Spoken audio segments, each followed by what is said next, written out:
നമ്മളിപ്പോൾ ഇരിക്കുന്നത് മലയാളികൾക്ക് ഏറ്റവും പ്രിയങ്കരനായ കമ്മ്യൂണിസ്റ്റ് നേതാവ് ശ്രീ വി എസ് അച്യുതാനന്ദൻ്റെ തിരുവനന്തപുരത്ത് ബാർട്ടൺ ഹില്ലിലുള്ള വസതിയിലാണ്. ഒരു മാസം മുമ്പ് വരെ അദ്ദേഹത്തിൻ്റെ മകൻ വി എ അരുൺകുമാറിൻ്റെ ഈ വീട്ടിൽ ആയിരുന്നു.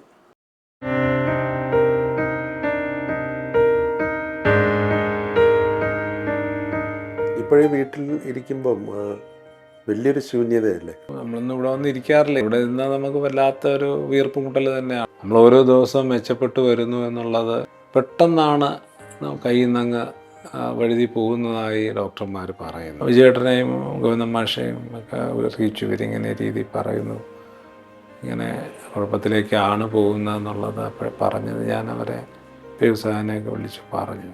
അച്ഛൻ കുട്ടിക്കാലത്ത് വല്ലപ്പോഴും ആണ് ആലപ്പുഴ വീട് വഴി വരുന്നത്.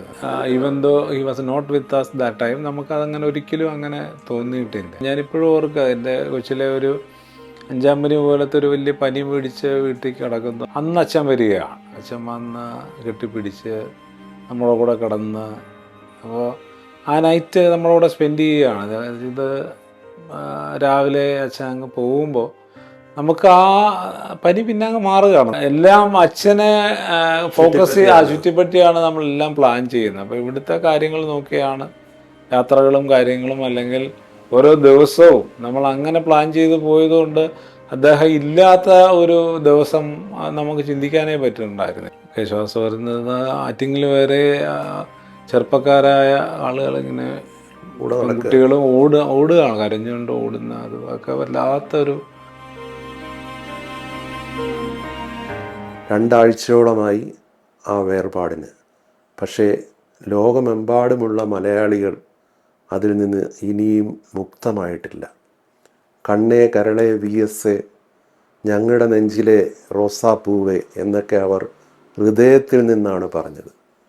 ദുഃഖത്തിൻ്റെ ഈ വേളയിൽ അദ്ദേഹത്തെ കണ്ണിലെ കൃഷ്ണമണി പോലെ പരിചരിച്ച, കേരളം മുഴുവൻ കൈകൂപ്പി നിന്ന ആ മകൻ്റെ മുന്നിൽ, ആ മകനാണ് നമ്മോടിപ്പോൾ ഉള്ളത്. സ്ട്രെയിറ്റ് ലൈനിലേക്ക് സ്വാഗതം, ശ്രീ വി എ അരുൺകുമാർ. അപ്പം ഞാനീ പറഞ്ഞ പോലെ ഇപ്പോൾ 2 ആഴ്ചയാവുന്നതേ ഉള്ളൂ. ഇപ്പോഴും താങ്കൾ ആലപ്പുഴയിലും തിരുവനന്തപുരവുമായി മാറിയും പോയി വന്ന് നിൽക്കുകയാണ്. അവിടെ ഇപ്പോഴും ഈ സംസ്കരിച്ച ചുടുകാട്ടിലുമൊക്കെ ആൾക്കാർ വരുന്നുണ്ട്. ഇപ്പോഴും ആ പ്രതികരണം വളരെ സങ്കടകരമല്ലേ? അതെ, അത് ആ ഹോസ്പിറ്റലിൽ ഉള്ള സമയത്തും അതിങ്ങനെ അപ്പ് ആൻഡ് ഡൗൺ ആയിട്ട് പല സിറ്റുവേഷൻ മാറുമ്പോൾ, എന്നിരുന്നാലും നമുക്ക് ഓരോ ദിവസവും കൺക്ലൂഡ് ചെയ്യുന്നത് ബെറ്ററാണ്, മരുന്നുകളോട് പ്രതികരിക്കുന്നു എന്നുള്ള ആ ഒരു അതിൻ്റെ ആയിട്ടുള്ള ഇമ്പ്രൂവ്മെൻ്റ് ഉണ്ട് എന്നുള്ള ആ ഒരു കാര്യങ്ങളാണ് ഹോസ്പിറ്റലിൽ നിന്ന് കിട്ടിക്കൊണ്ടിരുന്നത്. അന്ന് തൊട്ട് ആ അച്ഛൻ്റെ ആരോഗ്യസ്ഥിതി അറിയാൻ കാണിച്ച ആ ഒരു താല്പര്യം, അത് കഴിഞ്ഞ് നമ്മൾ വിലാപയാത്ര പോകുമ്പോൾ അത് കാണാനായി, ഒരു നോക്ക് കാണാനായി വന്ന ആ ഒരു ഇത് ഇപ്പോഴും അവരുടെയൊക്കെ ആ വിലാപയാത്രയിൽ ആദ്യം ഞാൻ കുറച്ച് നേരം അവിടെ കൂടെ നിൽക്കുമ്പോൾ, നമ്മളെ കൂടെ കാണുമ്പോൾ ആ നിയന്ത്രണം വിട്ട് കരയുന്ന അമ്മമാരെ, കുട്ടികളെ, അല്ലെങ്കിൽ പല എല്ലാ പ്രായക്കാരും. ഇപ്പോൾ ശ്വാസം വരുന്നത് ആറ്റിങ്ങിൽ വരെ ചെറുപ്പക്കാരായ ആളുകളിങ്ങനെ കുട്ടികളും ഓടുകയാണ്, കരഞ്ഞുകൊണ്ട് ഓടുന്ന, അതൊക്കെ വല്ലാത്തൊരു മാനസിക, നമുക്കൊരു മാനസിക നില തകർന്നു പോകുന്ന ഒരു കാഴ്ചയായിരുന്നു. അപ്പോൾ അതിപ്പോഴും, ഇന്നലെ ഞാൻ ആലപ്പുഴ വീട്ടിലായിരുന്നു. അപ്പോൾ ഇന്നലെ അവിടെ സംസ്കരിച്ച സ്ഥലത്ത് പോയ ശേഷം, വലിയ ചൂടുകാഴി പോയ ശേഷമാണ് നമ്മുടെ വീട്ടിൽ വരുന്നത്. വന്നു കഴിഞ്ഞാൽ ഇപ്പോഴും ആ ഒരു സങ്കടത്തിൽ നിന്ന് മുക്തി നേടാത്ത ആൾക്കാർ ഇപ്പോഴും ഉണ്ട്. അതുപോലെ ആശുപത്രിയിൽ നിന്ന് തന്നെ മരിച്ച ശേഷം അങ്ങ് ആലപ്പുഴയിലെത്തി ആ ഒരു ഇത് സംസ്കരിക്കുന്നവരെ 55 മണിക്കൂറോളം ഈ വിലാപ യാത്ര പോകാൻ തന്നെ എത്ര മണിക്കൂറുകൾ, ദിവസമെല്ലാം പിന്നിട്ട് താങ്കൾ അതിൻ്റെ ഒപ്പം ഉണ്ടായിരുന്നു. അന്നേരം ഉണ്ടായ ഈ അനുഭവങ്ങൾ അതിങ്ങനെ മനസ്സിലിങ്ങനെ വരികയല്ലേ? അതെ അതെ, വല്ലാത്ത നമ്മളെ ഹോണ്ട് ചെയ്യുന്ന ഒരു ആ, വല്ലാത്ത വിഷമത്തിലാണ്, ഹോണ്ടിനെയൊക്കെ വല്ലാത്ത വിഷമത്തിലാക്കുന്ന ഒരു യാത്രയായിരുന്നു. കാരണം ഒന്നാമത് ഞങ്ങളാരും പ്രതീക്ഷിക്കാത്ത ഒരു കാര്യം, നമ്മൾ ഓരോ ദിവസവും മെച്ചപ്പെട്ടു വരുന്നു എന്നുള്ളത് ആ 21-ാം തീയതിയാണ് അത് ശരിയല്ലാതെ പോകുന്നൊരവസ്ഥയിലേക്ക് വരികയും പിന്നെ പെട്ടെന്നാണ് കയ്യിൽ നിന്നങ്ങ് വഴുതി പോകുന്നതായി ഡോക്ടർമാർ പറയുന്നത്. അപ്പോൾ നമ്മൾ തന്നെ അതൊന്ന് മനസ്സിനെ ഉൾക്കൊള്ളാനായി പാടുപെടുന്നത്, അല്ലെങ്കിൽ അതിനിയും ഭാഗമായിട്ടില്ല. അതെ അതെ, അങ്ങനെ നമ്മൾ ആകെ വല്ലാതെ പകച്ചു നിന്ന് അല്ലെങ്കിൽ ആ വിഷമിച്ച് നിൽക്കുമ്പോഴാണ് മുഴുവൻ ആളുകളുടെയും ഈ ഒരു വികാര പ്രകടനങ്ങളും അവരുടെ സങ്കടങ്ങളും അവരുടെ കരച്ചിലുകളൊക്കെ തന്നെ അതിപ്പോഴും നമ്മുടെ ചെവിയിൽ വല്ലാതെ മുഴങ്ങുന്ന അതുപോലെ ഈ ആൾക്കാർ വന്ന് അവരുടെ ഉള്ളിൽ നിന്നുള്ള ഒരു വിതുമ്പലാണ്. അതെ സാധാരണ അത് ഓരോ എല്ലാവരും കടുത്ത രാഷ്ട്രീയക്കാരൊന്നും അല്ല, വിവിധ രാഷ്ട്രീയ പാർട്ടികളിലുള്ളവർ. അതെ ഇപ്പോൾ ആലപ്പുഴ ഹരിപ്പാട് തന്നെ രമേശ് ചെന്നിത്തല അടക്കം കാത്തു നിന്നു. അതുമാത്രമല്ല, സാധാരണക്കാരായിട്ടുള്ള ആൾക്കാർ, വിവിധ ശ്രേണികളിലുള്ളവർ, അവരെല്ലാം ഉള്ളിൽ VS അത്ര വലിയൊരു ആരാധനാപാത്രമായി ഉണ്ടായിരുന്നു. അതെ അത് കാണുമ്പോൾ മകൻ എന്നുള്ള നിലയിൽ എന്ത് തോന്നുന്നു? അതെ, നമുക്ക് ഞാൻ പറഞ്ഞല്ലോ ഇവരുടെ ആ ഒരു സ്നേഹം, അല്ല അവർ അച്ഛനെ ഒരു പ്രതീക്ഷയോടെ അത്ര നമ്മൾ 2019 നവംബർ 23-ാം തീയതി പുന്നപ്രവലാറിൻ്റെ പ്രോഗ്രാം കഴിഞ്ഞ് വന്ന് 24-ാം തീയതി വെളുപ്പിനെയാണ് സ്ട്രോക്ക് ഉണ്ടാകുന്നത്. അത് കഴിഞ്ഞ് മുഴുവൻ നമ്മുടെ കൂടെയാണ് അച്ഛൻ. നമ്മൾ ആദ്യ സമയങ്ങളിലെല്ലാം പല പല ആശുപത്രികളിൽ നമ്മൾ ശ്രീത്ര തൊട്ട് പല പല ആശുപത്രികളിൽ കിടന്നു. അപ്പോൾ അത് തൊട്ട് ഇങ്ങി വന്ന് ഇത്രയും നാൾ അച്ഛന് വെളിയിലൊരു പരിപാടിക്ക് പോകാനോ ഒന്നും സാധിക്കേണ്ടായിരുന്നില്ല. അപ്പോൾ ആ ഒരു പ്രതീക്ഷയിൽ അവർ കാത്തു നിന്നു. അല്ല, അത് അച്ഛൻ്റെ യാത്ര ഇത്രയും വലിയ ഒരു അവർക്ക് താങ്ങാവുന്നതിന് അപ്പുറമായ ഒരു കാഴ്ച നമ്മളൊന്നാതെ വിങ്ങി പൊട്ടിയിരിക്കുന്ന സമയത്ത് നമ്മൾ ഇതുവരെ കണ്ടിട്ടില്ലാത്ത കേട്ടിട്ടില്ലാത്ത പല പ്രായത്തിലുള്ള ആളുകൾ, പുരുഷന്മാരായാലും സ്ത്രീകളായാലും, അവരൊക്കെ അവരുടെ ഭാഗത്തു നിന്നുള്ളായ ആ ഒരു വികാര പ്രകടനം ഒരു ഇപ്പോഴും നമ്മൾ അതിൽ നിന്നൊന്നും മോചിതരായിട്ടില്ല. ഇപ്പം തന്നെ നേരത്തെ സൂചിപ്പിച്ച പോലെ ഇപ്പോൾ ഒരു 6 വർഷത്തോളം, 5 വർഷം കഴിയാറ് 6 വർഷത്തോളമായി VS ഈ അസുഖത്തെ തുടർന്ന് ഇങ്ങനെ പൊതുവേദിയിൽ നിന്ന് മാറിയിട്ട്. പക്ഷെ എന്നിട്ടും ആൾക്കാരുടെ മനസ്സിലുള്ള ആ ഒരു വികാരം വളരെ പറഞ്ഞറിയിക്കാൻ പറ്റാത്തതായിരുന്നു.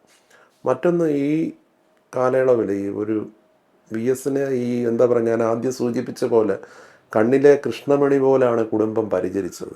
VSനൊരു ഇൻഫെക്ഷൻ ഉണ്ടാകാതെ നോക്കുക, അങ്ങനെയുള്ള ഒരു വലിയ പരിചരണം കിട്ടി. അതിൽ പ്രത്യേകിച്ച് അരുൺ അച്ഛനാണ്, അത് കടമയാണ്. പക്ഷേ അരുൺ വളരെ ഇതായിട്ട് അതിൻ്റെ മുന്നിൽ നിന്ന്, അതിപ്പോൾ കേരളത്തിൽ വലിയ രീതിയിൽ ചർച്ചയായ ഒരു കാര്യം കൂടിയാണ്.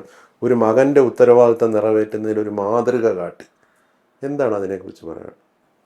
എനിക്ക് അങ്ങനെ സംസാരിക്കാൻ ഞാൻ ആളല്ല. ഒന്നാമത് കാര്യം, ഞങ്ങളുടെ തമ്മിലൊക്കെ ഉള്ള ഒരു ബന്ധം അങ്ങനെയാണ്. നമ്മൾ അച്ഛൻ കുട്ടിക്കാലത്ത് വല്ലപ്പോഴുമാണ് ആലപ്പുഴ വീട് വഴി വരുന്നത്. ചിലപ്പോൾ മാസത്തിൽ ചിലപ്പോൾ 2-3 പ്രാവശ്യം ആലപ്പുഴ പരിപാടി ഉള്ളപ്പോഴോ അല്ലെങ്കിൽ കോട്ടയത്തോ എറണാകുളത്തൊക്കെ പരിപാടി ഉള്ളപ്പോഴാണ് അച്ഛൻ ആലപ്പുഴ വീട്ടിൽ താമസിക്കാൻ പറ്റുന്നത്. അപ്പോൾ ആ സമയത്താണ് അച്ഛൻ ഞങ്ങളുമായി ഇടപഴകി നമ്മുടെ കൂടെ ജീവിക്കുന്ന ഒരു ഇതുള്ളത്.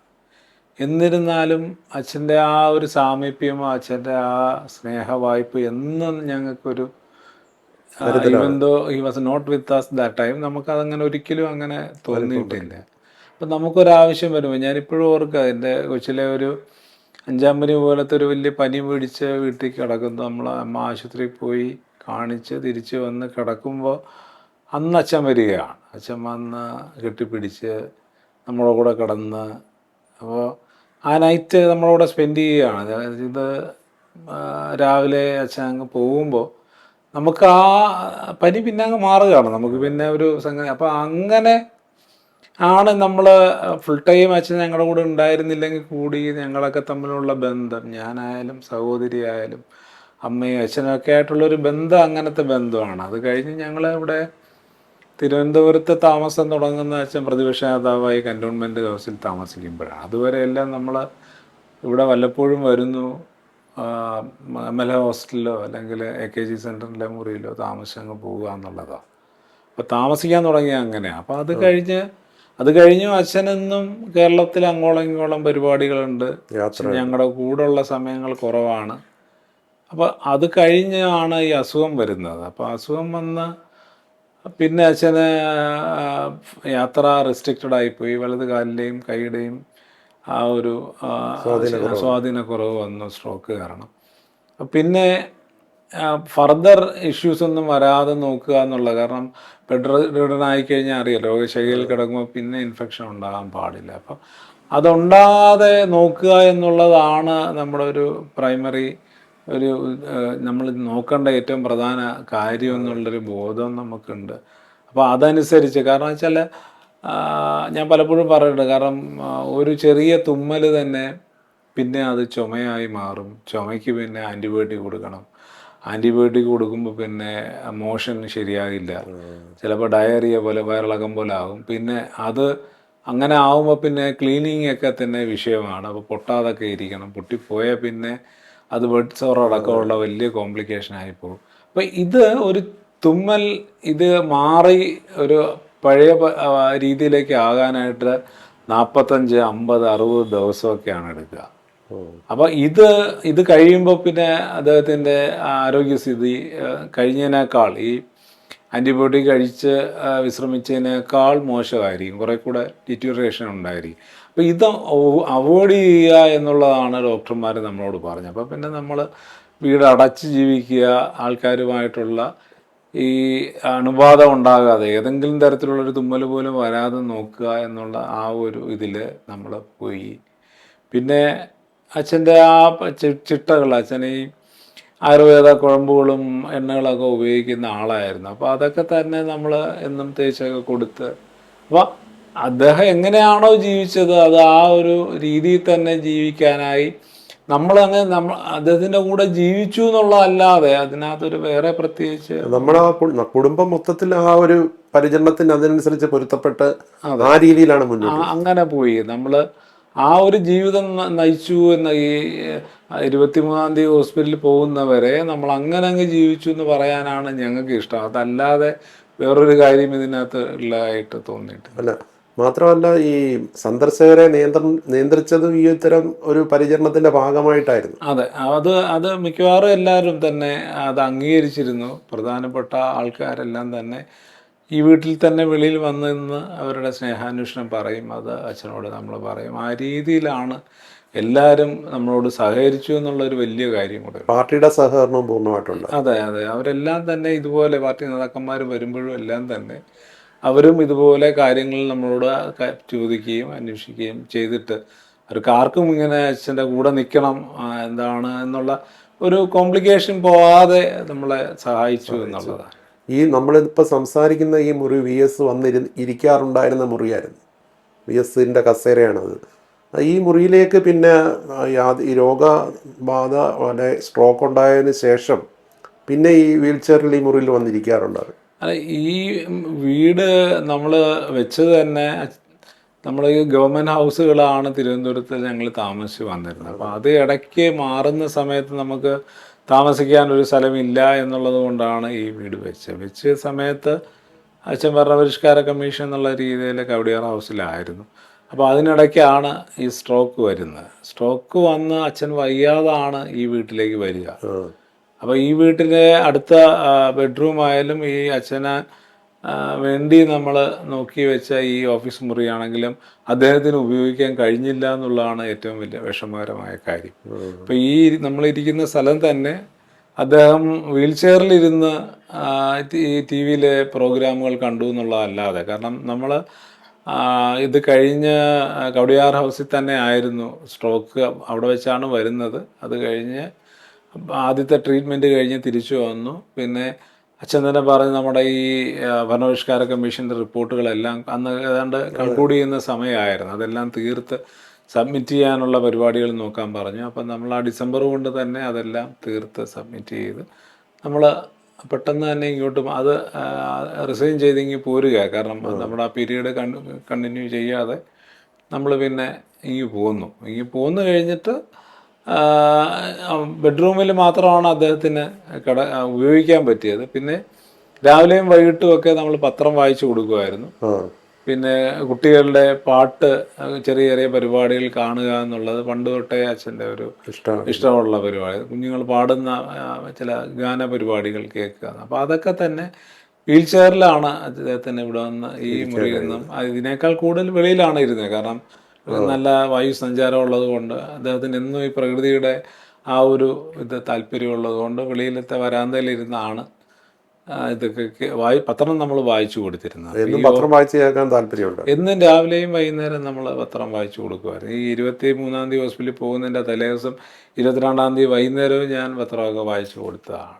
അങ്ങനെയാണ് അദ്ദേഹം ഈ പൊതുജീവിതത്തിലേക്ക് വീണ്ടും സജീവമായി തിരിച്ചു വരും എന്ന് ഒരു പ്രതീക്ഷ ഉണ്ടായിരുന്നു ഏതെങ്കിലും ഘട്ടത്തിൽ, തുടക്കഘട്ടത്തിൽ രോഗത്തിൻ്റെ?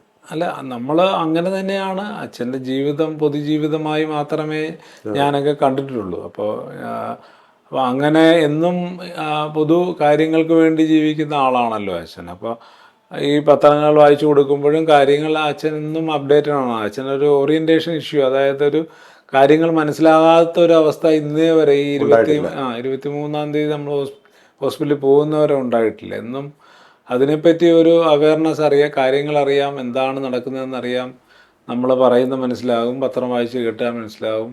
അപ്പോൾ അതുകൊണ്ട് തന്നെ അച്ഛന് ഇഷ്ടമുള്ളവരൊക്കെ തന്നെ ചിലപ്പോൾ അന്തരിക്കുമ്പോഴൊക്കെ തന്നെ നമ്മൾ അത്രയും സൂക്ഷിച്ചാണ് അത് അച്ഛനോട് പറയുന്നത്. കാരണം അച്ഛൻ നേരത്തെ തൊട്ടേ ഈ BP ഫ്ലക്ച്വേഷൻ ഉണ്ട്. അപ്പോൾ BP പെട്ടെന്ന് കൂടുക എന്നുള്ളതാണ് പണ്ട് തൊട്ടേ ഉള്ള ഒരു അസുഖം. അതെ. അപ്പോൾ ഇങ്ങനെയൊക്കെ ഉള്ള സമയത്ത് നമുക്ക് ഒരു മരണത്തെ ലൈറ്റായിട്ട് പറയുക എന്ന് പറഞ്ഞാൽ സീരിയസ് ആണ്, ഹോസ്പിറ്റലാണ് എന്നൊക്കെയാണ് ആകെ പറയാൻ കഴിയുക. അത് കഴിഞ്ഞ് പിന്നെ പറയാമെന്ന് പറയുമ്പോൾ ആദ്യം പറയുമ്പോൾ തന്നെ അച്ഛനത് മനസ്സിലാവും. അപ്പോൾ അന്നത്തെ ദിവസം BP ഒക്കെ കൂടുതലായിരിക്കും. BP ഗുളിക ചിലപ്പോൾ ഒരെണ്ണം കൂടെ ഡോക്ടർമാരുടെ നിർദ്ദേശപ്രകാരം കൊടുക്കേണ്ടി വരും. വെച്ചൂരി മരിക്കുമ്പോഴും കോടിയേരി മരിച്ചപ്പോഴും അതെ, ഗൗരിയമ്മ മരിക്കുമ്പോഴൊക്കെ തന്നെ ഈ ഒരു വിഷമം അദ്ദേഹം അറിഞ്ഞിരുന്നു. അതെ, അതൊക്കെ അറിഞ്ഞു തന്നെയാണ് പോയത്. അപ്പം ഞാൻ പറയുന്ന അറിയിക്കുമ്പോൾ ഉള്ള കാര്യം ഉള്ളൊരു മാനസിക സംഘർഷം, അപ്പം അതെല്ലാം നമ്മൾ കണ്ടുകൊണ്ടിരിക്കുന്നതാണ്. അപ്പോൾ അത്രയും ഇതായിട്ട് ആണ് അദ്ദേഹം ജീവിച്ചു വന്നത്. അപ്പോൾ അതൊക്കെ തന്നെ ഇമ്പ്രൂവ് ചെയ്യും, ബെറ്ററായി മാറും. കാരണം വലത് കൈയും വലത് കാലുമാണ് സ്ട്രോക്കിൽ പ്രോബ്ലം ആയത്. പക്ഷെ വലത് കൈ റീഗെയിൻ ചെയ്ത് വന്നു, പക്ഷെ കാല് അത്രയും തിരിച്ചായില്ല. സംസാരിക്കുന്ന അത്യാവശ്യം സംസാരം തന്നെ ആയിരുന്നു പോയിക്കൊണ്ടിരുന്നത്. പക്ഷെ നമ്മൾ കോവിഡ് വന്നു കഴിഞ്ഞപ്പോൾ അച്ഛന് കുറച്ച് കോംപ്ലിക്കേഷൻ, വലിയൊരു ഇൻഫെക്ഷൻ ആയിരുന്നു കോവിഡിന് അച്ഛന് വന്നത്. നമ്മൾ 2 ദിവസം വെന്റിലേറ്ററിൽ കിടക്കുക വരെ ചെയ്തു. അപ്പോൾ അത് അച്ഛനെ വല്ലാതെ പൊതു ആരോഗ്യസ്ഥിതിയെ വല്ലാതെ ബാധിച്ചിരുന്നു.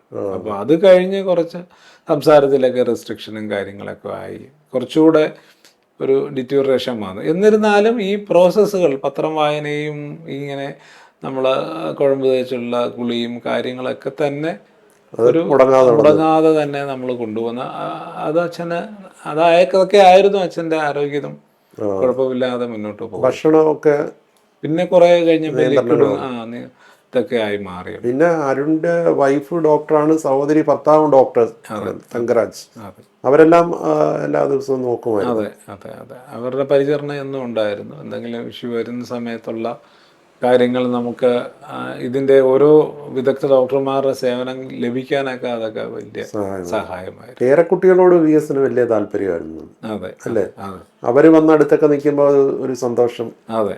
അച്ഛൻ, ഞാൻ നേരത്തെ പറയാം, കുട്ടികളുടെ പ്രോഗ്രാമുകൾ അല്ലെങ്കിൽ ഇവരുമായിട്ട് ഇന്ററാക്ട് ചെയ്യുന്നതൊക്കെ തന്നെ ഇപ്പം അടിസ്ഥാനപരമായി അച്ഛന് എല്ലാവരോടും, ഇപ്പം ഞങ്ങൾ കുട്ടികളായിരുന്ന സമയത്തും വിദ്യാഭ്യാസമാണ് അച്ഛൻ്റെ പ്രധാന ഒരു സബ്ജക്റ്റ്. അപ്പോൾ അച്ഛൻ്റെ ഒരു ജീവിതം കൊണ്ട് തന്നെ അച്ഛൻ ആ വിദ്യാഭ്യാസത്തിന് വലിയ ഒരു, ഇപ്പം ഞങ്ങൾ സ്കൂളിൽ പഠിക്കുന്ന തൊട്ട് അച്ഛനെ നമുക്ക് പ്ലീസ് ചെയ്യുക, സന്തോഷിപ്പിക്കാനായിട്ട് ഞങ്ങൾക്ക് ആകെ ഉള്ളൊരു കാര്യം നല്ലപോലെ പെർഫോം ചെയ്യുക എന്നുള്ളതാണ്. അപ്പം ഞങ്ങളൊക്കെ നാട്ടുമ്പുറത്തെ സ്കൂളുകളിലാണ് പഠിച്ചിരുന്നത്. അപ്പോൾ അവിടെയൊക്കെ തന്നെ ഏറ്റവും നല്ല മാർക്ക് മേടിച്ച്, ഏറ്റവും കൂടിയ മാർക്ക് മേടിക്കുക, അച്ഛനെ സന്തോഷിപ്പിക്കുക. കാരണം നമുക്ക് ഉള്ള ഓരോരുത്തർക്കും ഓരോ സന്തോഷങ്ങളുണ്ടല്ലോ. അപ്പോൾ അദ്ദേഹം വളരെ സന്തോഷത്തോടെ നമ്മളെ അനുമോദിക്കുകയും സ്നേഹിക്കുകയും ഒക്കെ കിട്ടാൻ വേണ്ടിയുള്ളൊരു മാർഗം ഞങ്ങൾക്കൊക്കെ അന്ന് അതായിരുന്നു. നല്ല മാർക്ക് വാങ്ങുക. അതെ. അപ്പോൾ അത് നമ്മൾ കോഴ്സുകൾക്ക് പഠിക്കാൻ ചേരാനായാലും പുതിയ പുതിയ മാക്സിമം വിദ്യാഭ്യാസം ഞങ്ങൾ നേടുക എന്നുള്ളതായിരുന്നു അച്ഛൻ്റെ ഒരു ആഗ്രഹം. അപ്പോൾ വളരെ ശ്രദ്ധാലുവായിരുന്നു അതിൽ അല്ലേ? അതെ, അതെങ്ങനെ പോകുന്നു എന്നുള്ളത്, അത് സ്കൂളിംഗ് ഓൺവേർഡ്സ് നമ്മൾ പഠിക്കുന്ന കാര്യങ്ങളും പുസ്തകങ്ങൾ വായിച്ചും നമ്മൾ കേൾപ്പിച്ച് കൊടുക്കണം.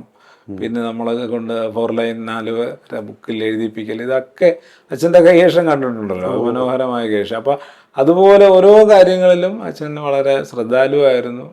ഈ തിരക്കിനിടയ്ക്കിലെല്ലാം തന്നെ ഞങ്ങൾക്ക് വേണ്ടുന്ന കാര്യങ്ങൾ നോക്കാനൊക്കെ അദ്ദേഹത്തിന് സമയമുണ്ടായിരുന്നു. അത് ആ ഒരു ബന്ധമാണ് ഞങ്ങളൊക്കെ അതാണ് തുടർന്നത്. ആ ഒരു ബന്ധത്തിൽ നിന്നുള്ള തുടർച്ചയാണ്. അല്ല സമൂഹം വലിയ ഇതായിട്ട് പറയുന്നുണ്ടെങ്കിൽ അത് സത്യമാണ്. പക്ഷെ എന്നാലും ഈ കാലഘട്ടം ഈ മാതാപിതാക്കളോടുള്ള പെരുമാറ്റത്തിലുമൊക്കെ ഒരുപാട് മാറ്റം വന്ന സ്ഥിതി ഉണ്ടായിട്ടുള്ള കാലമാണ്. പക്ഷെ അവിടെ ഇത്ര ഇതായിട്ട് പരിചരിച്ചു എന്നുള്ളതൊരു വലിയ കാര്യം തന്നെയാണ്. അത് ആ കുടുംബത്തിൻ്റെ അത് നന്നായി നോക്കി VS-നെ കുടുംബം എന്നെല്ലാവരെയും കൊണ്ട് പറയിക്കാനിടയാക്കിയത് അത്രയും ഒരു കെയർ കൊടുത്തോണ്ടല്ലേ.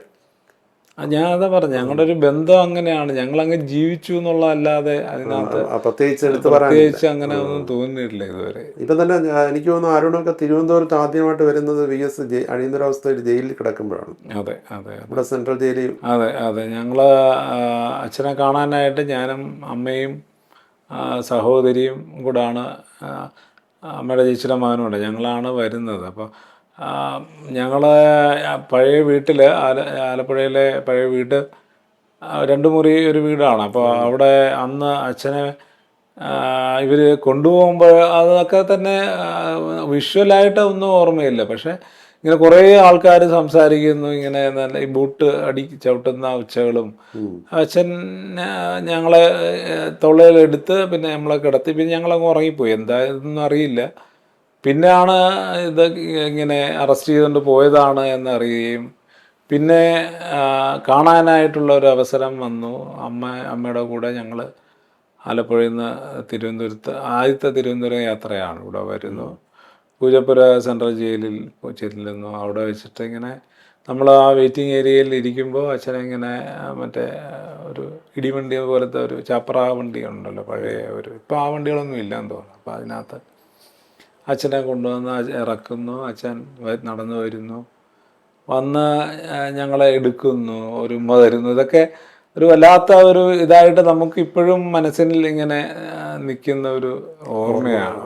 അങ്ങനെയാണ് ആദ്യമായി തിരുവനന്തപുരത്ത് വന്നു. അത് കഴിഞ്ഞ് MLA ഹോസ്റ്റലാണ് താമസിച്ച് തിരിച്ച് വൈകുന്നേരത്തെ ബസ്സിൽ നമ്മളങ്ങ് തിരിച്ചു പോയി. അങ്ങനെ ആ ഒരു യാത്ര.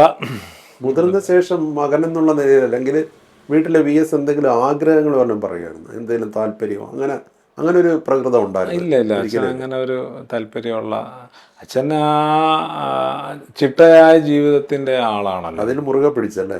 അത് അങ്ങനെ തന്നെയാണ് അച്ഛൻ. ആലപ്പുഴ വീട്ടിലായാലും തിരുവനന്തപുരത്തായാലും എവിടെയായാലും ഇപ്പോൾ അച്ഛൻ്റെ കൂടെ യാത്ര ചെയ്യുമ്പോൾ, പണ്ട് തൊട്ടേ യാത്ര ചെയ്യുമ്പോൾ അങ്ങനെയാണ് കണ്ടുവരുന്നത്. കാരണം എനിക്ക് സ്കൂൾ അവധിയുള്ള സമയത്ത് ഞാൻ അച്ഛൻ്റെ കൂടെ കാറിൽ ഫ്രണ്ടിൽ കയറിയിരിക്കും. അപ്പോൾ ഏതെങ്കിലും ഒരു ഡെസ്റ്റിനേഷൻ, ചിലപ്പോൾ കോഴിക്കോടോ അല്ലെങ്കിൽ തൃശ്ശൂർ എവിടെയെങ്കിലും പാർട്ടി കമ്മിറ്റി ആയിരിക്കും. അപ്പോൾ അന്ന് താമസിച്ച് അവിടെ പാർട്ടി ഓഫീസിലോ അല്ലെങ്കിൽ ഗസ്റ്റ് ഹൗസിലോ എവിടെയെങ്കിലും താമസിച്ച് പിറ്റേ ദിവസം തിരിച്ചു പോരും. അപ്പോൾ അങ്ങനെയൊക്കെയാണ് അച്ഛൻ്റെ കൂടെ വല്ലപ്പോഴും ഒരു പ്രാവശ്യം യാത്ര ചെയ്യാൻ പറ്റുക. അപ്പോൾ അന്ന് മുതൽ അച്ഛനൊരു ജീവിതത്തിൻ്റെ ആ ഒരു ശൈലി, ജീവിതത്തിനൊരു രീതി എന്നും പുലർത്തിപ്പോകുന്ന ആളാണ്. അപ്പോൾ അച്ഛൻ താങ്കൾക്കറിയാവുന്ന പോലെ സ്വാതന്ത്ര്യ സമര അതിൻ്റെ തീച്ചുളയിൽ നിന്ന് ജീവിതം ആരംഭിച്ച ആളാണ്. അപ്പോൾ ബിഫോർ ഇൻഡിപെൻഡൻസ് അന്ന് തന്നെ 1.5 കൊല്ലം ജയിലിൽ കിടന്നു. മൊത്തത്തിൽ 6 കൊല്ലത്തോളം അദ്ദേഹം ജയിലിൽ തന്നെയായിരുന്നു. ഇന്നത്തെ പോലീസ് വാണറ്റ് വരെ കുത്തിക്കയറ്റി കൊണ്ട് കളഞ്ഞത്. അതെ. അപ്പോൾ അത് ഓരോ പ്രാവശ്യം ഇവരൊക്കെ തന്നെയാണ് വാദിക്കേണ്ടിയും വരുന്നത്. ഇവർ തന്നെ അന്ന് വക്കീലിനെ വെക്കാനൊന്നും പൈസ ഇല്ലല്ലോ. അപ്പോൾ പ്രതിയായി കുറ്റം ചാർത്തപ്പെട്ട ആൾ തന്നെ വന്ന് അയാൾക്ക് വേണ്ടി വാദിച്ച് ജയിച്ചു വരണം. വന്നില്ലെങ്കിൽ വീണ്ടും ജയിലിൽ കിടക്കും. അപ്പോൾ ഇങ്ങനെയൊക്കെയുള്ള ഒരു ജീവിതം, അല്ലെങ്കിൽ അത് കഴിഞ്ഞ് ഒളിവ് ജീവിതം എന്നൊക്കെ പറഞ്ഞ് അച്ഛൻ കേട്ടിട്ടുള്ളത് പകലൊക്കെ തന്നെ ഏതെങ്കിലും വീടിൻ്റെ മുകളിൽ പതുങ്ങിയിരുന്നിട്ട് രാത്രി മാത്രമേ വെളിയിറങ്ങാൻ കഴിയുള്ളൂ. വീടെന്ന് പറഞ്ഞാൽ കർഷകത്തൊഴിലാളി സുഹൃത്തുക്കളുടെ വീടുകൾ, അവിടെ ഒന്നും ചായ്പ് പോലത്തെ ഒന്നിരിക്കാൻ ചിലപ്പോൾ ഒരു തടി കഷ്ണത്തിലായിരിക്കും ഒരു പകൽ മുഴുവൻ ഇരിക്കേണ്ടി വരുന്നത്. അപ്പോൾ ഇങ്ങനെയൊക്കെയുള്ള ആ ഒരു ജീവിത സാഹചര്യം, അത് കഴിഞ്ഞ് താങ്കൾ പറഞ്ഞ പോലെയുള്ള ക്രൂരമായ മർദ്ദനങ്ങൾ, ഇതെല്ലാം അച്ഛൻ്റെ ആ ഒരു അത് തുടർന്നുള്ള ജീവിതം ചിട്ടയായി കൊണ്ടുപോകാൻ അല്ലെങ്കിൽ അതിനെയൊക്കെ സ്വാധീനിച്ച് കാണും. എനിക്ക് തോന്നുന്നു ഈ ആഹാരം കഴിക്കുന്ന കാര്യത്തിൽ അതിലും പക്ഷേ കുടുംബം വളരെ ഒരു സപ്പോർട്ടീവായിരുന്നു. ഇപ്പം ഞാനിപ്പോഴും ഓർക്കുന്നുണ്ട്, VS ആദ്യം മുഖ്യമന്ത്രിയായി വന്ന വർഷം, മുഖ്യമന്ത്രിയായപ്പോൾ അന്ന് പ്രസ് ക്ലബിൻ്റെ സെക്രട്ടറി ഞാനാണ്, രതീഷ് പ്രസിഡന്റ്. അന്നേരം ഞങ്ങളുടെ ഒരു മീറ്റ് ദ പ്രസ്സിനെ വിളിച്ച് അന്നേരം ഞങ്ങളോടൊപ്പം ഊണ് കഴിക്കണമെന്ന് പറഞ്ഞ് ഊണ് കഴിക്കാൻ വന്നു. അന്നേരം പക്ഷേ അന്നേരവും ചില വിഭവങ്ങൾ പ്രത്യേകം തയ്യാറാക്കി, വളരെ പച്ചക്കറി അങ്ങനെയുള്ള എന്ന് പറഞ്ഞാൽ നമുക്ക് വലിയ ആകർഷണം തോന്നാത്ത ഭക്ഷണ രീതിയാണ്. പിന്നെ ആകെ നിർബന്ധിച്ചപ്പോൾ അല്പം പായസം കഴിച്ചു. അത് പക്ഷേ VS എപ്പോഴും ജീവിതത്തിലുടനീളം ആ ഒരു സ്ട്രിക്റ്റ് ആയിട്ടുള്ള ഒരു ഇത് ഫോളോ ചെയ്തല്ലേ. അതെ, അച്ഛന് നേരത്തെ നമ്മൾ ഈ പ്രധാനപ്പെട്ട കാര്യങ്ങൾ അറിയാവുന്ന ആൾക്കാരുടെ ഉപദേശങ്ങൾ അച്ഛൻ ചെവിക്കൊള്ളുന്ന ആളാണ്. ഇപ്പോൾ ഡോക്ടർമാരൊക്കെ തന്നെ ഈ രീതിയിൽ ഭക്ഷണക്രമങ്ങൾ അല്ലെങ്കിൽ വ്യായാമക്രമങ്ങളൊക്കെ തന്നെ അഡ്ജസ്റ്റ് ചെയ്ത് പോകണമെന്ന് പറഞ്ഞാൽ അച്ഛൻ അത് വളരെ കർശനമായി തന്നെ അത് പാലിക്കാറുണ്ട്. അപ്പോൾ അച്ഛന് എപ്പോഴും ഈ BP ഫ്ലക്ച്വേഷൻ ഉണ്ടാകുന്നുള്ളതുകൊണ്ട് add on sugar add on salt, ഉപ്പ് കൂടുതൽ പാടില്ല എന്നുള്ളത് കൊണ്ട് ഉപ്പ് കുറച്ച ഭക്ഷണങ്ങളായിരിക്കും മിക്കവാറും സ്ഥലങ്ങളിലെല്ലാം ഉണ്ടാകുന്നത്. അപ്പോൾ ഒരു പ്രധാനപ്പെട്ട ഒരു കറിക്ക് ഉപ്പില്ലെങ്കിൽ പിന്നെയുള്ള ഒരവസ്ഥ, അതാണ് വ്യത്യാസം വരിക. അതുപോലെ മധുരത്തിനോടൊന്നും അച്ഛന് വലിയ താല്പര്യം ഉണ്ടായിരുന്നില്ല. അപ്പോൾ ഭക്ഷണം, മിനിമമായ ഭക്ഷണം കഴിച്ചങ്ങ് പോകുന്ന ആ ഒരു ഇത് കണ്ടിന്യൂ ചെയ്ത് അച്ഛൻ പോയി. കാരണം അച്ഛൻ്റെയൊക്കെ ചെറുപ്പകാലത്തൊക്കെ ഭക്ഷണമേ കിട്ടാത്ത അല്ലെങ്കിൽ ഭക്ഷണം കിട്ടുന്ന തന്നെ ഈ അച്ഛനെ ഒളിവിരിക്കുമ്പോഴോ അല്ലെങ്കിൽ രാഷ്ട്രീയ പ്രവർത്തനം നടത്തുമ്പോഴോ ഏതെങ്കിലും സമയത്ത് എപ്പോഴെങ്കിലും കിട്ടിയാലായി എന്നുള്ള ജീവിതത്തിൽ നിന്ന് വന്നിട്ട് ആ ഒരു ഇത് അത് കഴിഞ്ഞും അച്ഛൻ ആ ഒരു ആവശ്യത്തിന് വേണ്ടി മാത്രം ഒരിക്കലും ആ ഒരു ഇതിലേക്ക് പോകാതെ അതാണ്. VSന് ഇഷ്ടമുള്ള ചില കാര്യങ്ങൾ ചെരുപ്പൊക്കെ വളരെ ഇഷ്ടമായിരുന്നു അല്ലേ. അത് കാലിന് ഉള്ള ചെരുപ്പ് ഒരു വലിയ തീരെ മോശമാകാതെ, അത് പൊളിഞ്ഞ് അങ്ങനെ പോകാൻ കാത്തു നിൽക്കാതെ അത് മാറ്റി കൃത്യമായ. താങ്കളും സഹോദരി ആശയൊക്കെ ഈ അച്ഛൻ്റെ പിറന്നാളിന് എന്തെങ്കിലുമൊക്കെ വാങ്ങി കൊടുത്തിട്ടുണ്ട്? ഈ പിറന്നാളൊക്കെ തന്നെ ഞാൻ നേരത്തെ പറഞ്ഞു, ഞങ്ങളുടെ നാട്ടിൻപുറത്താണ്. അവിടെ ഈ പിറന്നാൾ ആഘോഷം അങ്ങനെ കാര്യങ്ങളൊന്നും ഇതുവരെ ഉണ്ടായിരുന്നില്ല. നമ്മൾ തിരുവനന്തപുരത്ത് വന്ന് താമസിച്ച് മുഖ്യമന്ത്രി അല്ലെങ്കിൽ പ്രതിപക്ഷ നേതാവൊക്കെ ആയിരുന്ന സമയത്താണ്. അപ്പം നമ്മൾ ആകെ ചെയ്യുന്ന ഒരു പിറന്നാൾ കേക്ക് മുറിക്കുക എന്നുള്ളത് ആദ്യമൊക്കെ അച്ഛനെ നിർബന്ധിച്ച് കൊണ്ടിരുത്തി അല്ലെങ്കിൽ ഒരു അച്ഛൻ്റെ ഒരു മൂഡനുസരിച്ച് നമ്മൾ പ്രസൻറ്റ് ചെയ്ത് കാണിക്കുക എന്നുള്ളത് മാത്രമാണ്. അച്ഛന് അതുപോലുള്ള കാര്യങ്ങൾക്കൊന്നും ഒരു താല്പര്യമുണ്ട ആളായിരുന്നു. ഇവിടെ രോഗാവസ്ഥയിലായപ്പോഴും VS എങ്ങനെയുണ്ടെന്ന് എല്ലാവർക്കും അറിയാൻ വേണ്ടി അരുൺ അന്നൊരു പിറന്നാളിന് എനിക്ക് വന്നൊരു കേക്ക് കൊടുക്കുന്ന പടമൊക്കെ. അതെ. പേരക്കുട്ടിയുടെ പേരുകൾ VSന്റെ പേര് അച്ചു എന്നുള്ള പേരുള്ള പേരക്കുട്ടിയുണ്ട്. അതെ. ആരൊക്കെയാണത്? ഇത് ഇവിടെ എൻ്റെ മോൻ്റെയും ആശയുടെ മോൻ്റെയും വീട്ടിലെ വിളിപ്പേര് അച്ചു തന്നെയാണ്. അച്ചു തന്നെയാണ്. അത് ശരി. വല്ലാതെ ഈ അച്ഛൻ രാഷ്ട്രീയ കാര്യങ്ങൾ വീട്ടിൽ പറയായിരുന്നു? ഇല്ല, രാഷ്ട്രീയം പണ്ട് തൊട്ട് അദ്ദേഹം സംസാരിക്കാറില്ല. കാരണം ഞാൻ എൻ്റെ ചെറുപ്പകാലത്ത് കണ്ട ഏറ്റവും വലിയ ഒരു ഇത് അന്നത്തെ പ്രായത്തിൽ, അത് കഴിഞ്ഞ് പല കാര്യങ്ങളുണ്ടായെങ്കിലും മറ്റേ മാറിക്കുള ഇലക്ഷൻ പരാജയപ്പെട്ടിട്ട് നമ്മളെ വീട്ടിലേക്ക് വരുന്ന ആ ഒരു കാര്യം. കാരണം അന്നൊക്കെ ഈ പേപ്പർ ബാലറ്റ് രാത്രി മുഴുവൻ കഴിഞ്ഞ് രാവിലെ ഏതാണ്ട് 4:30 മണിയൊക്കെ ആകുമ്പോഴേ എണ്ണി കഴിയുള്ളൂ. അപ്പോൾ ഞാനും അന്ന് ഫുൾ നിൽക്കുകയാണ്. അപ്പോൾ 4:30-ക്ക് എണ്ണി ഒരു 3-3:30 ആയപ്പോൾ തന്നെ ഒരു ലാസ്റ്റ് 1 hour ബിഫോറാണ് നമ്മളൊരു വല്ലാത്തൊരു പൊസിഷനിലേക്ക് മോശമാണെന്നുള്ളത് മനസ്സിലായത്. അപ്പോൾ അത് കഴിഞ്ഞു. തീർന്ന സമയത്ത് എതിർ സ്ഥാനാർത്ഥിയുടെ തോളെ തട്ടി താൻ ജയിച്ചു കേട്ടോ എന്നും പറഞ്ഞ് അച്ഛൻ അങ്ങ് പോരുകയാണ് പോകുന്നത്. അപ്പം ഞങ്ങളൊക്കെ അന്തം വിട്ട് നിൽക്കുകയാണ്, ഇനി എന്താണ്. കാരണം അങ്ങനത്തെ ഒരു തെരഞ്ഞെടുപ്പായിരുന്നു. അത് കഴിഞ്ഞ് ഇടതുപക്ഷ മുന്നണി നല്ല അധികാരത്തിൽ വരാൻ, അതെ, അങ്ങനെയൊക്കെ ഉള്ള സംസാരങ്ങളൊക്കെ കേട്ടിരുന്ന, ഞാനന്ന് കോളേജ് പഠിക്കുക കേട്ടിരുന്ന ഒരു കാലമായിരുന്നു. അപ്പോൾ പക്ഷെ അത് കഴിഞ്ഞ് വീട്ടിൽ വന്ന് ഒരു 5 മണി 5:15 വീട്ടിലെത്തി. അച്ഛൻ ഡ്രസ്സൊക്കെ മാറി സുഖമായി കിടന്നങ്ങ് ഉറങ്ങി. അപ്പം തൊട്ട് എല്ലാവരും ഇങ്ങനെ വരാൻ തുടങ്ങി, എന്താണ് അച്ഛൻ്റെ ഇതെന്ന് പറഞ്ഞു. അന്ന് ഒരു വിഷ്വൽ മീഡിയ ഒന്നേ ഉള്ളൂ എന്ന് തോന്നുന്നു. അവരുമൊക്കെ വന്ന് നിൽക്കുക, ഏഷ്യാനെറ്റ് വന്ന് നിൽക്കുന്നു, കാത്തു നിന്നു.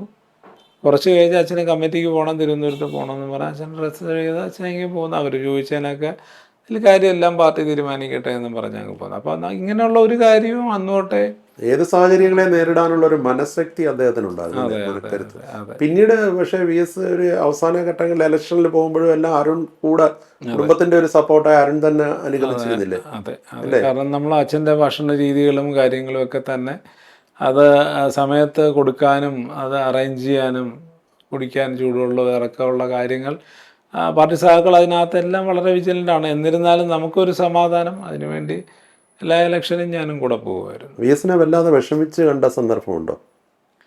ഇല്ല, അച്ഛന് വലിയ വിഷമം ഇതുപോലെ അച്ഛൻ്റെ സഹപ്രവർത്തകർ അല്ലെങ്കിൽ അച്ഛൻ അത്രയും അടുത്ത ആൾക്കാരുടെ നിര്യാണങ്ങളാണ് പ്രധാനമായിട്ടും അച്ഛനൊരു അവർ പോയല്ലോ എന്നുള്ള ആ ഒരു ഇതിൽ കണ്ടിട്ടുള്ളത്. അതല്ലാതെ ഒരു കണ്ടിട്ടില്ല.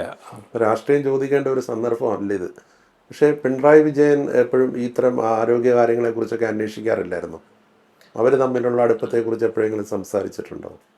അല്ലേ, ഏതെങ്കിലും ഒരു വ്യക്തിയായിട്ട് അങ്ങനെ ഒരു കാര്യമില്ല. എന്നാലും അച്ഛന് വിജയേട്ടൻ പലപ്പോഴും എന്നോട് ചോദിച്ചിട്ടുണ്ട്, എങ്ങനെയുണ്ട് ആരോഗ്യ കാര്യങ്ങൾ ചോദിച്ചിട്ടുണ്ട്. പിന്നെ നമ്മൾ ഹോസ്പിറ്റലിലായിരുന്ന സമയത്ത് ഞാൻ കൃത്യമായി അദ്ദേഹത്തിനെ അപ്ഡേറ്റ് ചെയ്യുമായിരുന്നു. ആദ്യം തൊട്ട് തന്നെ ഓരോ ഡോക്ടർമാർ പറയുന്ന ആ ഒരു കാര്യങ്ങൾ എന്താണെന്ന് അദ്ദേഹത്തിനെ വിളിച്ച് ഞാൻ കൃത്യമായി പറയുമായിരുന്നു. മരണ ദിവസം അദ്ദേഹം വല്ലാതെ ദുഃഖിതനായി കണ്ട ഒരു സന്ദർഭമായിരുന്നു.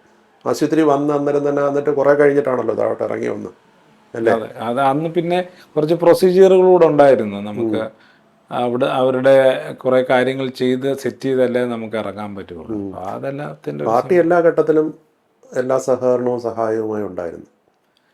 പാർട്ടി തന്നെയാണല്ലോ ഇപ്പോൾ ഈ വിലാപയാത്ര അടക്കമുള്ള കാര്യങ്ങളെല്ലാം പാർട്ടി തന്നെയാണ് ഓർഗനൈസ് ചെയ്തത്. അവർ തന്നെയാണ് എല്ലാം നമ്മുടെ കൂടെ നിന്ന് ചെയ്തത്. ഇപ്പോൾ VS മരിച്ച ശേഷം ജീവിച്ചിരുന്ന VSനെക്കാട്ടിൽ VS ശക്തനായി എന്നും ക്യാപിറ്റൽ പണിഷ്മെൻ്റ് എന്നൊക്കെ പറഞ്ഞുള്ള വിവാദങ്ങളൊക്കെ മാധ്യമങ്ങളിലൂടെ വരുന്നുണ്ട്.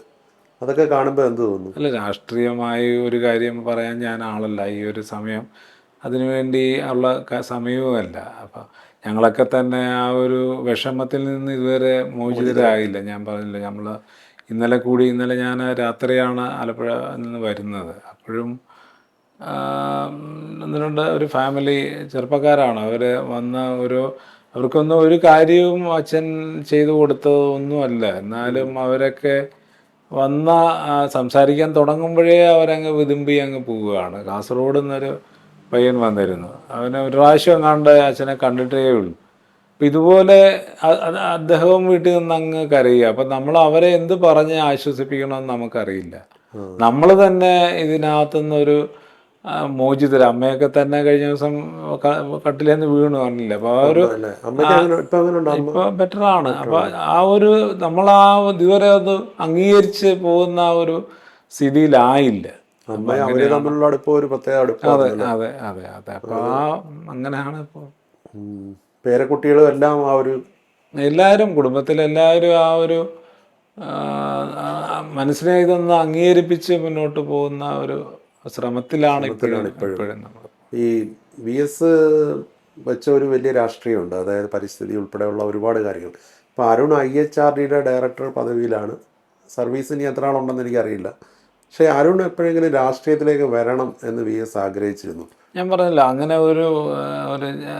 ഒരു സംസാരം ഇപ്പോൾ ആവശ്യമുണ്ടെന്ന് എനിക്ക് തോന്നുന്നില്ല. കാരണം നമ്മൾ അച്ഛനെ മാക്സിമം സപ്പോർട്ട് ചെയ്തു കൊടുത്ത, അല്ലെങ്കിൽ ആ കുടുംബം മുഴുവൻ അദ്ദേഹത്തിന്, ഞാൻ പറഞ്ഞ ആലപ്പുഴ വീടായാലും തിരുവനന്തപുരത്തായാലും ഞങ്ങളങ്ങ് ജീവിച്ചു വന്ന ആൾക്കാരാണ്. അപ്പോൾ നമുക്ക് അദ്ദേഹത്തിൻ്റെ രാഷ്ട്രീയമാണ് നമ്മുടെയും രാഷ്ട്രീയം, അതല്ല നമുക്ക് വേറൊരു രാഷ്ട്രീയമില്ല. അപ്പം നമ്മൾ അതിൻ്റെ കൂടെ അങ്ങ് ജീവിച്ചു പോവുക എന്നുള്ളതല്ലാതെ വേറൊരു കാര്യമില്ല. പാർട്ടിയുടെ ഒപ്പമാണ്, അച്ഛൻ്റെ പാർട്ടിയാണ് നമ്മുടെയും പാർട്ടി. ആ ഒരു ജീവിതമാണല്ലോ നമ്മൾ തുടർന്ന് വരുന്നത്. അത് അങ്ങനെ തന്നെയാണ് നമ്മൾ മുന്നോട്ട് കൊണ്ടുപോകുകയും ചെയ്യുന്നത്. മറ്റൊന്ന് VSനുള്ള ഒരു സ്മാരകം. ഇപ്പം ജനമനസ്സിൽ തന്നെ VS ഒരു സ്മരണ തന്നെ ഏറ്റവും വലിയ സ്മാരകമാണ്. പക്ഷേ എങ്കിലും കേരളം കണ്ട ഇപ്പം മാധ്യമങ്ങളിലാണെങ്കിൽ മാത്രമല്ല, ജനങ്ങൾ ഇത്രയും ജനങ്ങളെ ഹൃദയത്തിൽ കൊണ്ടു നടന്ന ഒരു കമ്മ്യൂണിസ്റ്റ് നേതാവ് ഇല്ല എന്നുള്ളതൊരു യാഥാർത്ഥ്യമാണ്. കാരണം അത്ര വലിയ ഒരു ആദരവാണ് ജനങ്ങൾ വി എസിന് അർപ്പിച്ചിട്ടുള്ളത്. അങ്ങനെ ഒരു വലിയൊരു സ്മാരകവും കേരളത്തിൽ വി എസിന് വേണ്ടി ഉയരണമെന്ന് ആഗ്രഹിക്കുന്നില്ലേ? അല്ല, അതൊക്കെ ആലോചിച്ച് അതിന് അനുയോജ്യരായ ആളുകൾ അത് തീർച്ചയായും അങ്ങനെയുള്ള കാര്യങ്ങൾ ചെയ്യുമെന്നുള്ള കാര്യത്തിൽ എനിക്ക് ഉറപ്പുണ്ട്. പാർട്ടി അതൊക്കെ നോക്കിക്കോളും. അതെല്ലാം അത് അച്ഛന് ആ രീതിയിൽ തന്നെയുള്ള കാര്യങ്ങളൊക്കെ ഉണ്ടാവും. അങ്ങനെ ആണല്ലോ നമ്മുടെ നാട്ടിലുള്ളത്. വി എസിൻ്റെ വേറെ ഒരു ലൈറ്റ് മൊമെൻറ്റ്സ്, ഇപ്പം നിങ്ങളെല്ലാവരും കൂടി ഇരുന്ന് വർത്തമാനം പറയുക, അങ്ങനെയൊക്കെയുള്ള സമയങ്ങൾ, പൊതുവേ യാത്രയിലായിരുന്നു ഈ ഒരു അസുഖത്തിലേക്ക് വരുന്നതിന് തൊട്ട് മുമ്പ് വരെ. പക്ഷെ അങ്ങനെയുള്ള സന്ദർഭങ്ങളുണ്ട്, പേരക്കുട്ടി എല്ലാവരും കൂടി ഇരുന്ന് സംസാരിക്കുകയൊക്കെ ചെയ്യുമായിരുന്നു. അല്ല, വിശേഷ ദിവസങ്ങൾ എന്ന് പറയുമ്പോൾ ഈ ഓണമൊക്കെ വരുമ്പോഴാണ് ആലപ്പുഴ വീട്ടിലാണ് ഇത് സംഭവിക്കുക. കാരണം ആലപ്പുഴയിൽ അച്ഛന് ഈ എന്ന് ഒരു ദിവസം കാണും എന്നുള്ള ഒരു ദിവസം എന്നുള്ള രീതിയിൽ അച്ഛൻ ഫിക്സ് ചെയ്ത 2 ദിവസങ്ങളാണെന്ന് എനിക്ക് തോന്നിയിട്ടുണ്ട്. പുന്നപ്രയിലെ ആഘോഷ ദിവസമായ ഒക്ടോബർ 23, ദെൻ തിരുവോണത്തിൻ്റെ ദിവസം. ഈ 2 ദിവസവും അച്ഛൻ അവിടെ ഉണ്ട് എന്ന് എല്ലാവർക്കും അറിയാം. അപ്പോൾ എല്ലാ നാട്ടുകളിലും പല പല സ്ഥലങ്ങളിലെ ആളുകൾ ആ ദിവസം നമ്മുടെ വീട്ടിൽ വരും. അപ്പോൾ ആ ഒരു സമയത്താണ് എല്ലാവരുമായിട്ട് ഒരുമിച്ചിരുന്ന് ഭക്ഷണം കഴിക്കാനും എല്ലാവർക്കും, ആ സമയത്ത് കുട്ടികൾക്കുമൊക്കെ സ്കൂളൊന്നും ഇല്ലാതെ അല്ലെ കോളേജൊന്നും ഇല്ലാത്തൊരു സമയം. ആ ഒരു സമയത്ത് നമുക്ക് നല്ലപോലെ എല്ലാവർക്കും ഒരുമിച്ച്. SCT ആശുപത്രിയിൽ പോയ ശേഷം ഒരു 29 ദിവസത്തോളം എനിക്കൊന്ന് വെന്റിലേറ്ററിൽ കഴിഞ്ഞിരുന്നു. പക്ഷെ അതിനിടയിൽ തന്നെ ഹൃദയമിടിപ്പ് മെച്ചപ്പെടുകയും ഈ വെന്റിലേറ്ററിൽ നിന്ന് മാറ്റിയ ചില സന്ദർഭങ്ങളും ഒക്കെ ഉണ്ടായില്ലേ? അന്നേരം ഒരു വലിയൊരു പ്രതീക്ഷയ്ക്ക് ഒരവസരം ഉണ്ടായില്ലേ? അല്ല, അച്ഛനെ നമ്മൾ ഇവിടുന്ന് പോകുമ്പോൾ CPR കൊടുത്താണ് കൊണ്ടുപോകുമെങ്കിലും പിന്നീട് അദ്ദേഹത്തിൻ്റെ ആരോഗ്യനില പല സ്റ്റേജുകളിലും മെച്ചപ്പെട്ടതായിട്ടാണ് ഡോക്ടർമാർ നമ്മളോട് പറഞ്ഞത്. കാരണം മരുന്നുകളോട് നല്ല പ്രതികരണവും പല അവയവങ്ങളിലുമൊക്കെ തന്നെ നന്നായി വരുന്നു, നല്ല പ്രോഗ്രസ്സാണ് കാണിക്കുന്നത് എന്നുള്ള രീതിയിൽ തന്നെയാണ് പറഞ്ഞത്. അപ്പോൾ അതിനനുസരിച്ചുള്ള മാറ്റങ്ങൾ നന്നായി ഉണ്ടായിരുന്നു. വീട്ടിലേക്ക് മടങ്ങാൻ പറ്റുമെന്നുള്ളൊരു പ്രതീക്ഷയുണ്ടായി. നമ്മളങ്ങനെ തന്നെയാണ്. അപ്പോൾ ഈവൻ ഒരു വേഴ്സ് കേസിൽ ഒരു പോർട്ടബിൾ വെന്റിലേറ്റർ തന്നെ ആലോചിക്കാവോ എന്നുള്ള രീതിയിൽ നമ്മൾ ഡോക്ടർമാരോട് സംസാരിക്കും. കാരണം വീട്ടിലേക്ക് വരണം, അച്ഛൻ നമ്മുടെ കൂടെ തന്നെ ഉണ്ടാകണം. അപ്പോൾ അതല്ലാത്തൊരു സ്റ്റേജ് നമുക്ക് ഒരിക്കൽ പോലും ആശുപത്രി വെച്ചും അതിനൊന്നും പ്രിപ്പയർഡ് അല്ല. കാരണം നമ്മുടെ ജീവിതം കഴിഞ്ഞ 5-6 കൊല്ലമായി ഇങ്ങനെ തന്നെ ആയതുകൊണ്ട് നമ്മളൊക്കെ യാത്രയായാലും എല്ലാം അച്ഛനെ ഫോക്കസ് ചുറ്റിപ്പറ്റിയാണ് നമ്മളെല്ലാം പ്ലാൻ ചെയ്യുന്നത്. അപ്പോൾ ഇവിടുത്തെ കാര്യങ്ങൾ നോക്കിയാണ് യാത്രകളും കാര്യങ്ങളും, അല്ലെങ്കിൽ ഓരോ ദിവസവും നമ്മൾ അങ്ങനെ പ്ലാൻ ചെയ്ത് പോയതുകൊണ്ട് അദ്ദേഹം ഇല്ലാത്ത ഒരു ദിവസം നമുക്ക് ചിന്തിക്കാനേ പറ്റുന്നുണ്ടായിരുന്നില്ല.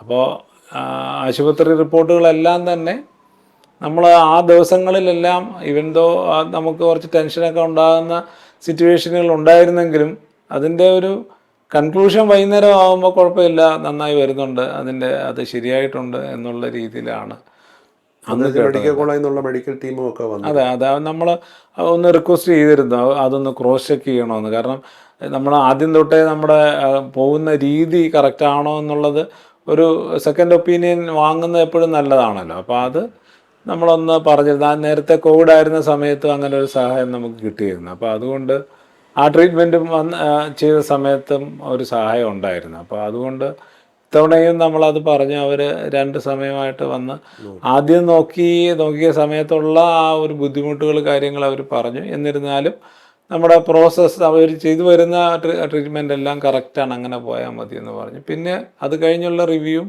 ഇത് മെച്ചപ്പെട്ട് വരുന്നതൊക്കെ തന്നെ അവർക്കും ബോധ്യപ്പെടുകയും ആശുപത്രിയിൽ നിന്നൊക്കെ തന്നെ ഡോക്ടർമാരും ജീവനക്കാരും നഴ്സുമാരും എല്ലാം തന്നെ അച്ഛനെ എന്നുള്ള ആ ഒരു അവർക്കും ഒരു വികാരം, ഒരു രോഗിയേക്കാളുപരി ഒരു വികാരം എല്ലാവർക്കും ഉണ്ടായിരുന്നു. അതൊരു വലിയ. അവസാന ദിവസം എങ്ങനെയായിരുന്നു? രാവിലെ ആയപ്പം